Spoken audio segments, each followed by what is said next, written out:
Trouvez le rapport entre deux nombres.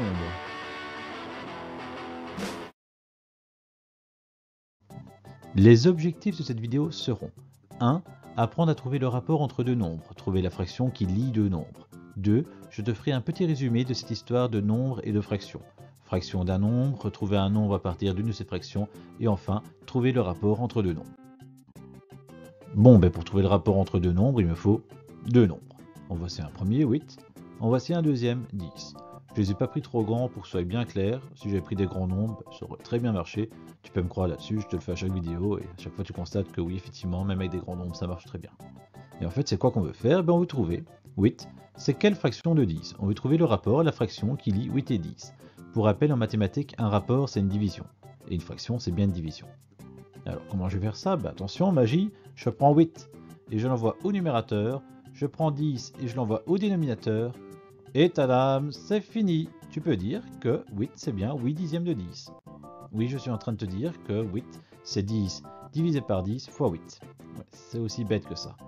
Bon, évidemment, quand tu arrives là, si tu veux faire un peu d'élégance, tu peux te dire, tiens, 8 dixièmes, je simplifierai bien. Tu sais plus comment on simplifie, tu vas voir la vidéo sur la simplification de fractions. Et ça fait 4 cinquièmes, et c'est un peu plus joli avec une fraction irréductible. C'est vrai.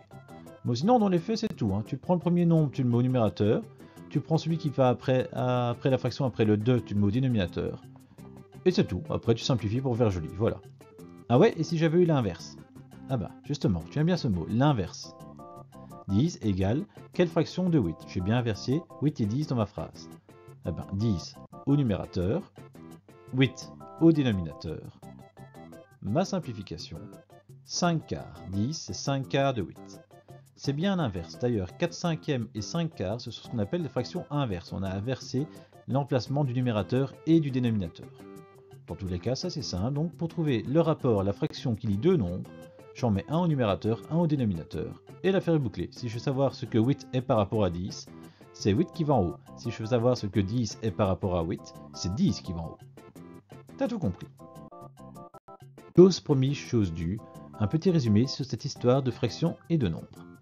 Dans une première vidéo, on a appris à calculer la fraction d'un nombre, la valeur d'un des morceaux d'un nombre. Ici, 4 cinquièmes de 10, ça vaut combien?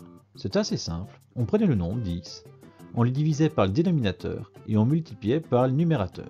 10 divisé par 5 fois 4. 10 divisé par 5, ça fait 2, et 2 fois 4, ça fait 8. Voilà. On vient de calculer la valeur de 4 cinquièmes de 10, la valeur d'une fraction d'un nombre. Deuxième vidéo, on est parti de la fraction du nombre et on voulait retrouver le nombre. On sait que 4 cinquièmes ça vaut 8 et 8 c'est 4 cinquièmes de quoi en fait? Là on faisait exactement l'inverse vu qu'on partait de la réponse de la ligne précédente, on fait donc la procédure inverse.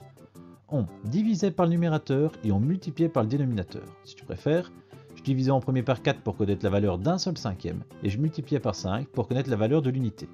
8 divisé par 4 ça fait 2 et 2 fois 5 ça fait 10. Voilà, je peux dire que 8 c'est 4 cinquièmes de 10. Enfin, dans cette vidéo aussi, tu as appris à fabriquer la fraction qui lie deux nombres, à trouver le rapport entre deux nombres. 8, ça vaut quelle fraction de 10? C'est pas compliqué. Tu prends le nombre qui vaut la fraction, tu le mets au numérateur, tu prends le nombre qui est après le 2, le nombre qui est l'intégralité, tu le mets au dénominateur, et 8, ça vaut simplement 8 dixièmes de 10. Évidemment, on va simplifier, ça fait 4 cinquièmes. Première ligne, fraction d'un nombre. Deuxième ligne, retrouver le nombre en connaissant sa fraction. Troisième ligne, trouver la fraction. Tadam! Félicitations, tu es arrivé au bout de cette vidéo. J'espère que tu as tout compris. Si ce n'est pas le cas, n'hésite pas à te la repasser. Et si ça va toujours pas, tu lèves la main et comme d'habitude, je viens t'aider.